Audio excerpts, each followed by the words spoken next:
السلام علیکم دوستو، پیش خدمت ہے آج کی سٹوری۔ ڈور بیل کی آواز پر اس نے چونک کر دروازے کی طرف دیکھا۔ اس انداز کو وہ ہزاروں میں پہچان سکتی تھی۔ اس نے بڑھ کر دروازہ کھول دیا۔ اس کا اندازہ بالکل ٹھیک تھا، وہی تھا، اسی انداز میں دیوار سے ٹیک لگائے۔ ان کی آنکھیں ٹکرائیں۔ کیسی ہو زاری؟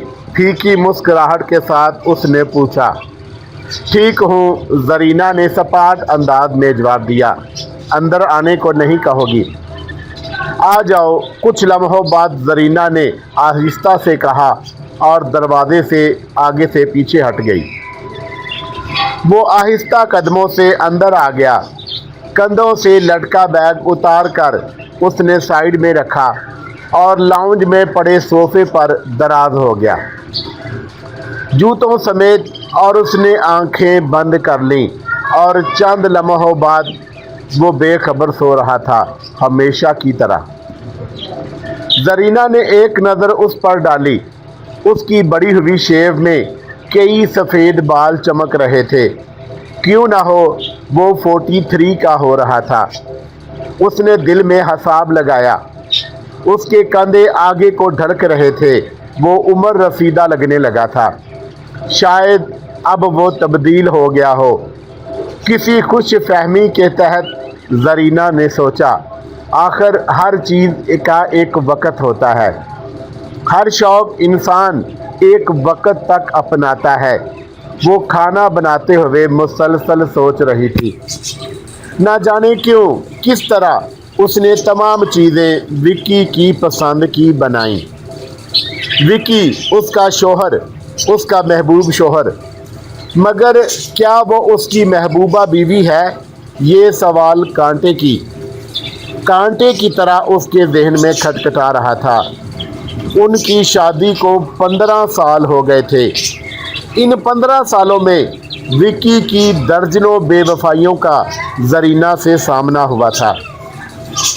عورت جیسے وکی کی کمزوری تھی۔ خوبصورت، طرح دار، ماڈل نما لڑکیوں سے اس کی دوستیاں ہمیشہ رہتی تھیں۔ یہ سب زرینہ کو معلوم تھا۔ وکی نے کبھی اس سے کوئی افیئر چھپانے کی کوشش نہیں کی تھی۔ در حقیقت وکی کو زرینہ سے کوئی خوف بھی نہیں تھا۔ تو نہیں تو کوئی اور صحیح کے مصداق وہ آرام سے زندگی گزار سکتا تھا، گزار رہا تھا۔ وہ اس قدر ہینڈسم تھا کہ لڑکیاں خود بخود اس کی طرف کھینچی چلی آتی تھی۔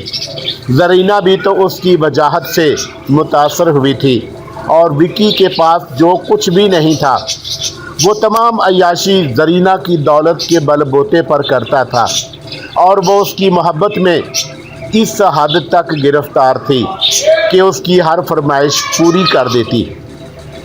مگر اب نہیں۔ زرینہ کے منہ میں جیسے کرواہٹ پھیل گئی۔ اب میں تم کو ایک پھوٹی کوڑی بھی نہیں دوں گی۔ کھانے کی میز پر اسی نے اعلان کیا، میری دولت تمہاری عیاشی کے لیے نہیں ہے۔ اگر تم کو اس گھر میں رہنا ہے تو شرافت سے رہنا ہوگا، ورنہ اب تم ہمیشہ کے لیے چلے جاؤ۔ میں اس دھوپ چھاؤں سے تنگ آ گئی ہوں۔ اور ایسا ہی تھا۔ وکی کو جب کوئی لڑکی پسند آتی وہ گھر سے غائب ہو جاتا، پھر ہفتوں بعد انتہائی ڈھٹائی سے واپس لوٹ آتا، اپنی تمام جمع پونجی زرینہ سے ہتھیائی ہوئی لٹا کر۔ مگر اب 15 سالوں میں اس بے وفا کے لیے زرینہ کی محبت میں کمی آتی جا رہی تھی۔ وہ اپنے دل میں مزید ہمت نہیں پاتی تھی کہ اس کی حرکات برداشت کرے۔ کافی بناتے ہوئے اس کے ہاتھ تیزی سے حرکت کر رہے تھے۔ کافی وکی کی دوسری کمزوری تھی۔ وہ اور پہلی کمزوری ایک مرتبہ پھر زرینہ کے منہ میں مکرواہٹ گھل گئی۔ گو کہ وکی نے اس سے وعدہ کیا تھا کہ یہ آخری بار تھا۔ اب وہ کبھی اس سے بے وفائی نہیں کرے گا، اس کو چھوڑ کر نہیں جائے گا۔